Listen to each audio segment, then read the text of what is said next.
tengok ayah ibunya. Sudah bertahun-tahun dia tak nyapa kedua orang tuanya. Sudah bertahun-tahun dia tak berhubungan baik dengan ayah ibunya. Sudah berminggu-minggu dia berkelahi dengan ayah ibunya. Sudah berhari-hari dia bermusuhan dengan kedua orang tuanya. Maka anak seperti ini, seluruh amal yang mereka kerjakan tertolak di sisi Allah Subhanahu wa taala, tidak akan diterima Allah. Sebaliknya, kalau ada di antara kita hari ini yang pandai melayani ayah ibunya, tidak ada uang ayah ibu dia kasih uang, tak ada rumah ayah ibu dia buatkan rumah, sakit ayah ibu dia bawa ke rumah sakit, dirawat ayah ibunya dia jaga, kotoran ayah ibunya dia bersihkan pakai tangannya sendiri. Ada di antara kita hari ini yang membersihkan kotoran ayah ibunya lebih dia nikmati daripada makanan yang ia sukai. Begitu luar biasanya dia melayani ayah ibunya. Tapi dia tinggalkan solat, dia injak-injak perintah Allah, dia tinggalkan perintah Allah dengan mutlak.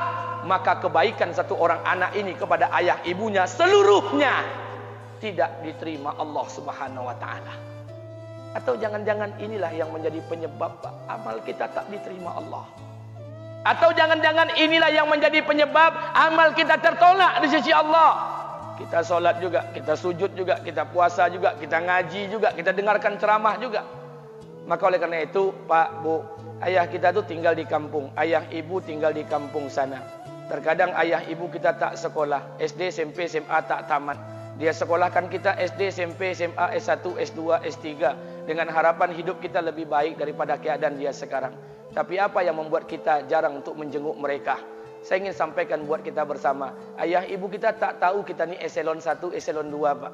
Ayah ibu kita tak tahu pangkat PNS kita 3A, 3B, 3C, 3D, 4A, 4B, 4C, 4D. Ayah ibu kita tak tahu kita ni public figure. Ayah ibu kita tak tahu dan tak mau tahu. Yang dia tahu kita ni anaknya. Ayah ibu kita tak tahu kita punya sawit berapa. Ayah ibu kita tak butuh mobil kita. Dia tak butuh rumah kita. Tapi yang dia butuhkan kita. Apa yang membuat kita jarang untuk menjenguk mereka? Tahun 2016 di Masjid Damai Langgeng, saya diundang ceramah di sana. Habis pulang ceramah, saya baca WA SMS. Ada seorang ustadz Pekanbaru kirimkan WA dengan saya.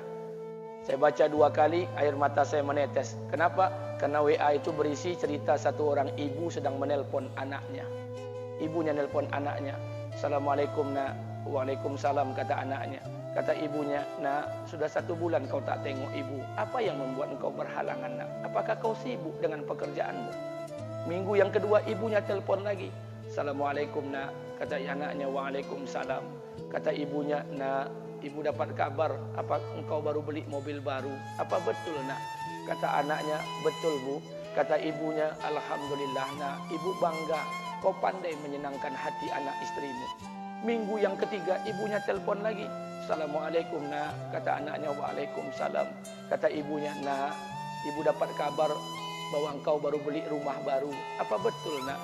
Kata anaknya, betul bu. Kata ibunya, alhamdulillah nak, ibu senang kau bertanggung jawab dengan anak istrimu. Minggu yang keempat ibunya telepon lagi. Assalamualaikum nak. Waalaikumsalam.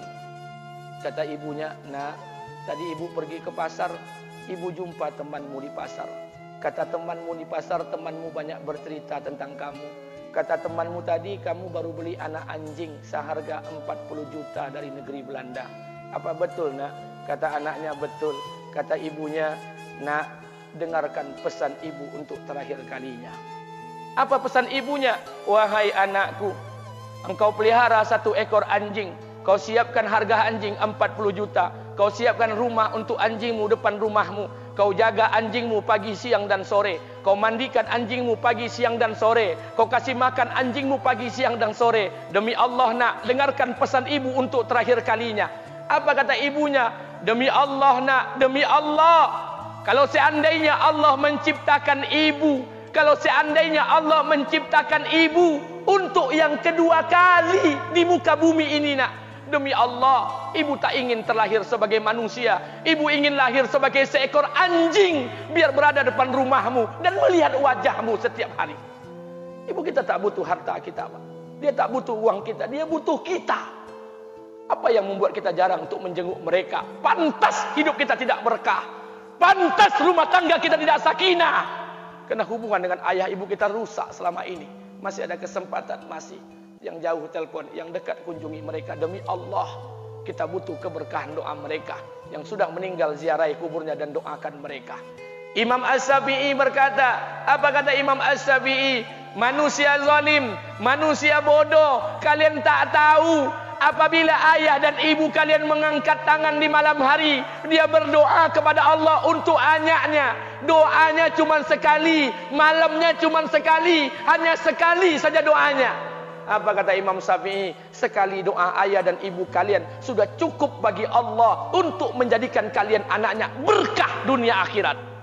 Hari ini berapa banyak doa ayah dan ibu kita, tapi tidak ada keberkahan buat anak mereka. Kenapa? Hati mereka tersakiti. Maka pulang, Pak, cari mak bapak kita. Kita punya rumah hari ini, Bu, kita punya rumah, punya harta, punya uang, punya pekerjaan, punya kekayaan, punya sawit. Kita jadi orang hari ini jadi pegawai bukan kena sarjana kita, Pak. Kita jadi orang hari ini bukan kena otak kita. Kita jadi orang hari ini bukan kena kepintaran kita. Kita jadi orang hari ini jangan-jangan kena keberkahan doa ayah dan ibu kita yang tak pandai tulis baca di kampung sana. Cari mak bapak kita, Pak. Demi Allah, kita butuh keberkahan doa mereka. Apa guna di kehidupan dunia sementara Allah tidak ridho dengan kehidupan kita? Pantas amal kita tertolak di sisi Allah. Maka pulang ke rumah, cari mak dan bapak kita yang masih hidup, duduk bersama mereka. Kalau seandainya kita tak bisa membahagiakan mereka, jangan pernah menyusahkan mereka. Kalau seandainya kita tak bisa membuat mereka tertawa, jangan pernah membuat mereka menangis. Demi Allah, kita hanya punya satu ayah kandung, kita hanya punya satu ibu kandung. Tidak akan ada ayah kandung yang kedua, tidak akan ada ibu kandung yang kedua. Harta kita cuma satu, ayah kita cuma satu, ibu kita cuma satu. Tidak akan ada ayah kandung yang kedua, tidak akan ada ibu kandung yang kedua. Pangkat jabatan bisa dicari, harta bisa diraih, kesempatan membahagiakan ayah dan ibu kita hanya sekali di kehidupan dunia ini, Pak. Pulanglah. Ketika mereka memanggil, tinggalkan istri, tinggalkan pekerjaan, tinggalkan semua proyek kita. Demi Allah, datangi mereka. Kata Nabi, sesaat kalian duduk bersama ayah dan ibu kalian akan mendatangkan keberkahan. Kenapa kalian tidak duduk bersama mereka? Jangan-jangan inilah yang menjadi penyebab amal-amal kita tertolak di sisi Allah.